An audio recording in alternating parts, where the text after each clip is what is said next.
Hey guys, so it's Labor Day weekend, and here we have a Scots Black that was pollinated. Thought we'd give you an update for how pollination has worked for us here in Zone 4B 5A. I'm going to go through quite a few trees that we have pollinated and kind of give you an idea. These are already ripening. For us last year, they were probably ripening in end of September, early October, having to do the shuffle. So pollination for this one has worked out great. Just follow along, we'll go through them.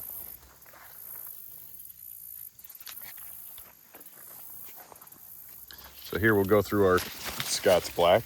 You can see some of these are already splitting. And these last year were at least a month behind. So that was kind of neat seeing these things ripening already. We've eaten a handful. Flavor is much better. So this one was really good. All right, here's our next tree is Applejack. This one is a Smyrna. It's our 4th year growing it, but we finally have some figs swelling. So that was a good one for pollination. We have a handful of Smyrnas here that we're going to use these capra figs to pollinate so we can try them out. On this one here we have a Chios B, and you can see the size difference here, what pollination will give you. The red coloring is much darker on the inside. This one was eaten by something, but definitely some of these have not changed at all. A lot of these, like this one here, I think is Medici #1.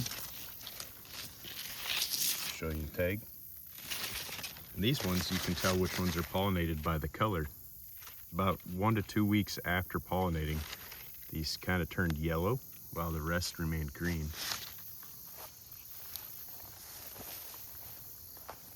And then we have Sunrise here. And these ones definitely turned colors also.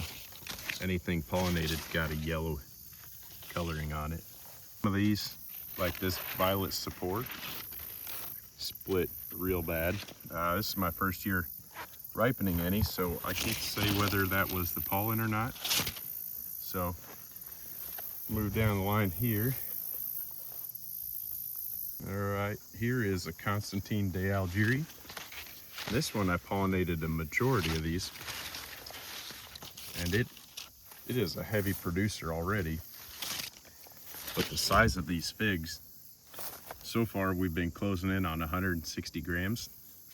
And I'm not sure if that's because of the pollination, but last year these were not that big. So I'm very happy with the results of these. They're not splitting, but they do get a lot larger. Another one here we've got Teramo, which these figs were quite small last year, and they appear to be small again this year. But the pollinated ones have been easily 3 to 4 times the size. And the flavor is so much better. I would definitely recommend pollinating this one.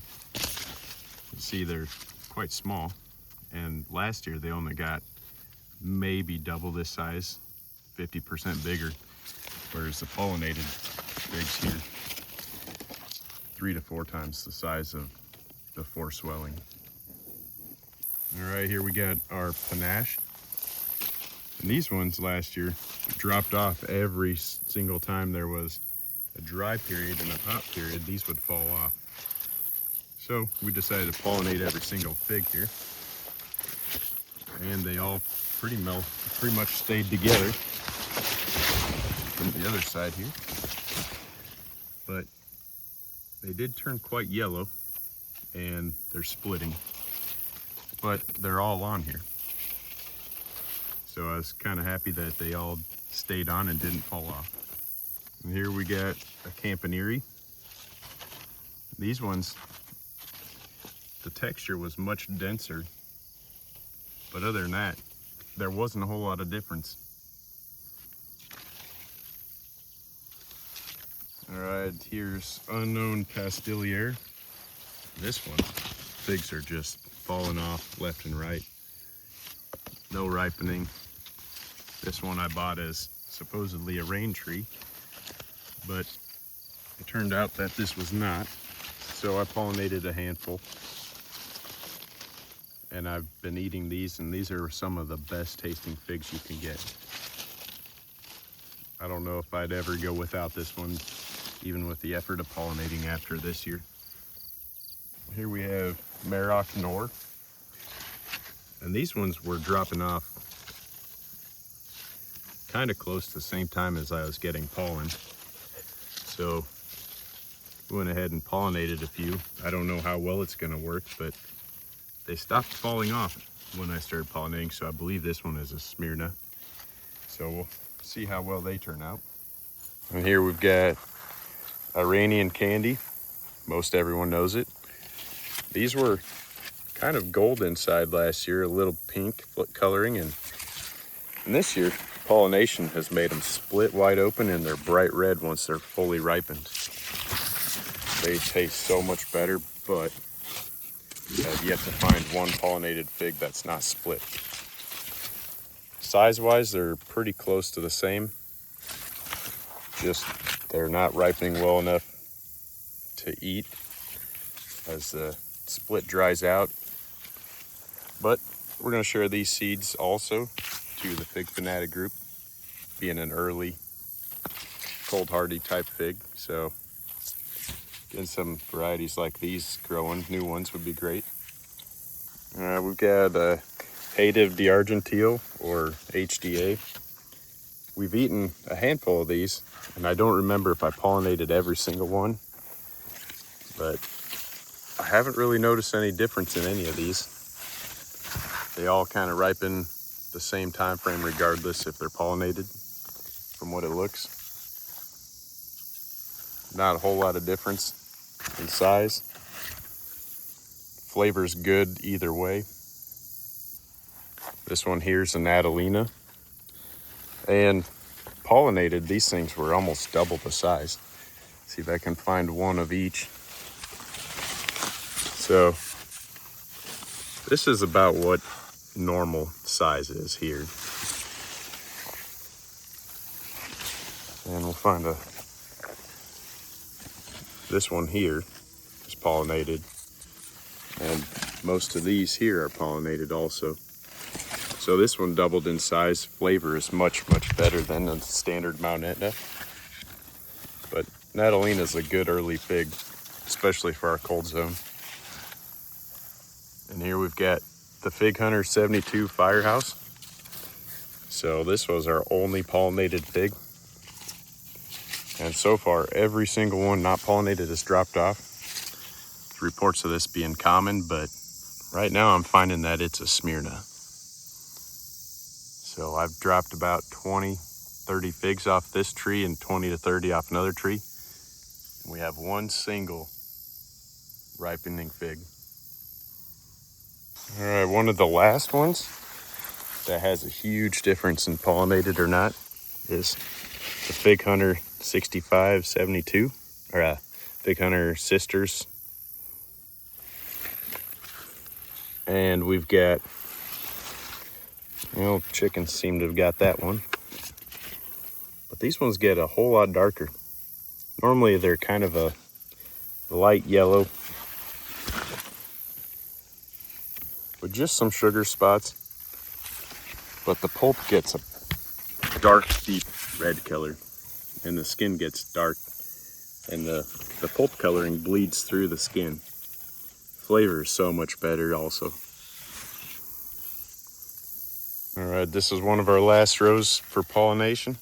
We've got Strawberry Vert. Looks like the pollinated one's gonna ripen much earlier. And this one was supposed to be, I think here, I had it marked as Raspberry Latte, but it wasn't that. I had RL on the tag thinking that, and I believe it was Little Ruby. But this will be the first year for it to ripen anything for me. The figs are huge, almost double, triple size already. They started growing within 2 weeks of pollinating, they doubled in size. So we'll see if this is even Little Ruby. It was a tissue culture, so could be anything. And then we've got Some is bad on nage. This one's split wide open also. So got one not splitting, one splitting. A honey fig, but with pollination they are bright red.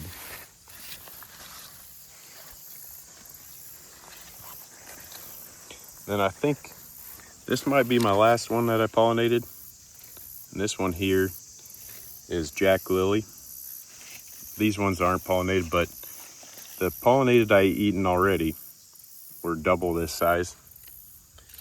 And they were a lot more red inside than what they're supposed to be. So, well, here's the difference in pollination and not pollinating. So, I guess decide if it's worth it.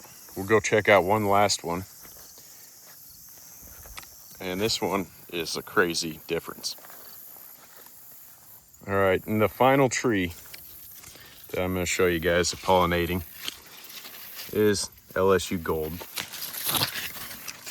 And these last year were bright yellow insides, kind of like a honey fig, maybe just a touch of pink in the very center. But this year they're ripening. The skins aren't turning yellow at all. They're staying bright green. But every single one that got pollen is splitting. These ones probably are not going to get eaten. Might taste them. But we'll be saving every seed out of these and sharing. So this is one of the only ones I would not recommend pollinating unless you're wanting some seeds. So, well, as the year goes on, we'll share some more results with pollination in our shorts. So keep following along. And this is zone 4B, super cold hardy zone. We have to really protect these and bring them indoors in the winter. So no head start and we're getting all these figs. Sometimes pollination is all the difference.